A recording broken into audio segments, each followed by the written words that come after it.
Mga idolo, tinanggalan ng angas si Wemby ang anak ni Michael Jordan na si Anthony Edwards. Grabing bawi ito ng Spurs pagkatapos matalo ng San Antonio Spurs sa Game 1. Pero 2 points lang ang lamang ng Wolves. Pero isang halimaw na si Victor Wembanyama ang sumagot sa Game 2. Grabe ang ginawa niya kay Anthony Edwards at sa buong Timberwolves squad. 38 points, walang awa. At mas nakakahiya, walang naka 20 points sa Minnesota. Ano ba talaga ang nangyari sa Timberwolves? At paano sila makakabawi ngayong home court na nila sa Game 3? Hello guys, welcome! Yo, what's up mga idolo? Welcome back sa ating channel. At grabe, ibang klase ang naging sagot ng San Antonio Spurs sa Game 2 kontra Minnesota Timberwolves. Kung sa Game 1 mga idolo ay parang kontrolado ng Wolves ang momentum.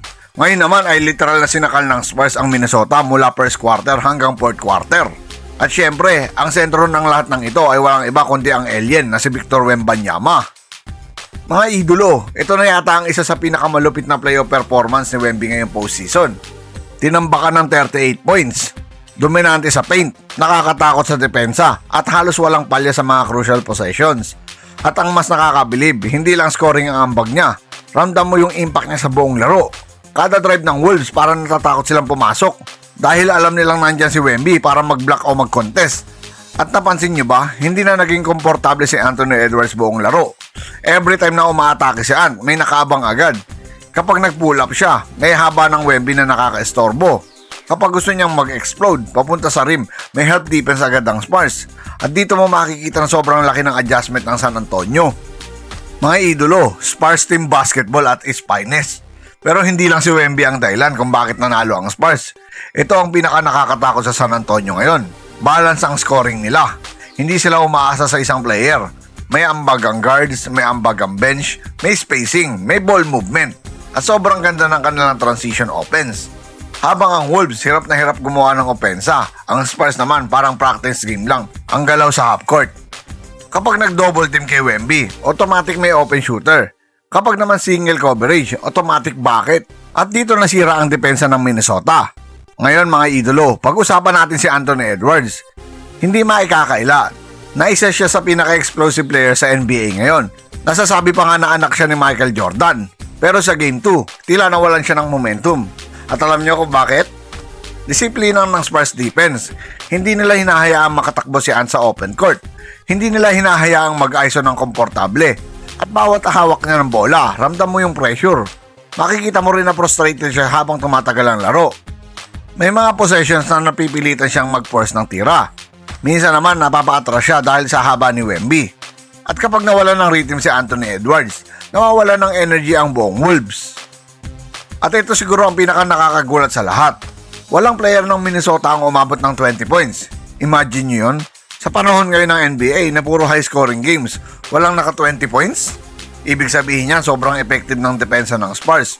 Pinahirapan nila bawat possession, pinabagal nila ang pace, at pinutol nila ang offensive flow ng Wolves. At kahit siya na Julius Randle at iba pang supporting cast, hindi naging consistent.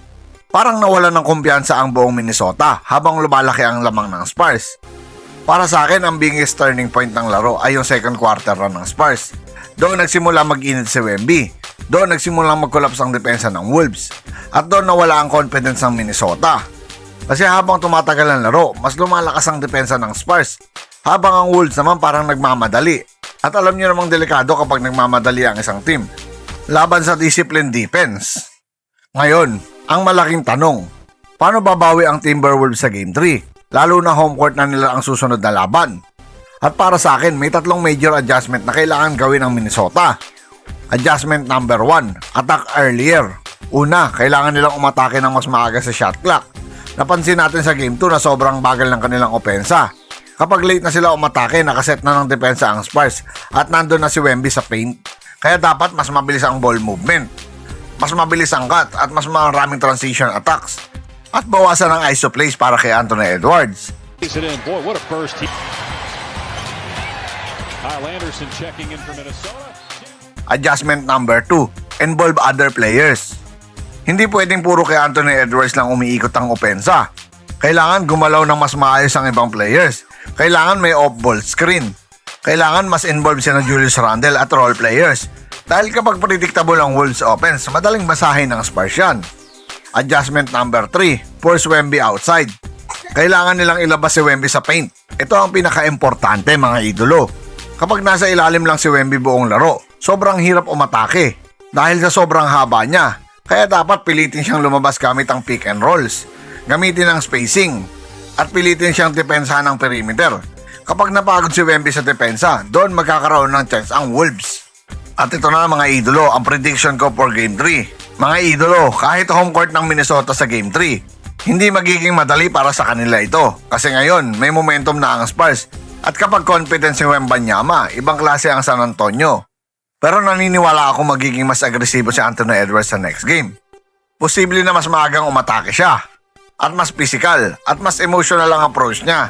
Kaya feeling ko magiging dikitan ng Game 3. Pero kung hindi maayos ng Wolves ang opensa nila, posibleng maagaw ng Spurs ang control sa buong series. Quick outlet. The zone pulls up for three.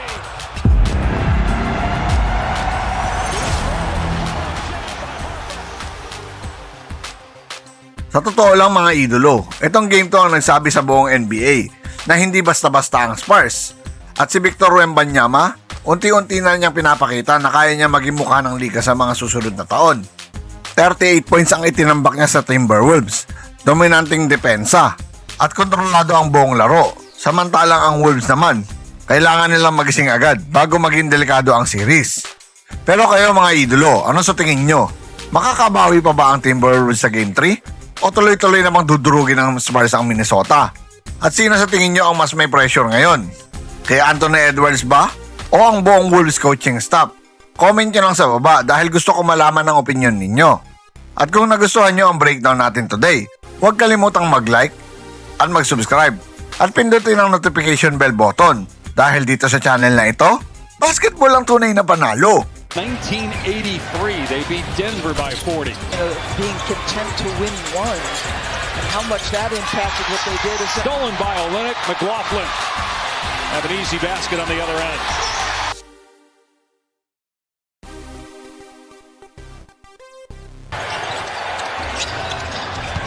It does make you wonder, Doris, about what they saw here, but also about Game 1 of our playoff doubleheader between the Knicks and Sixers. And the one positive would be that not a lot of the Minnesota all trouble. Edwards played 24, Reed 21. Berger puts it in. Shot clock down to 5. Phillips hits a three. To take it in and dunk. And now it's over. Final score, San Antonio.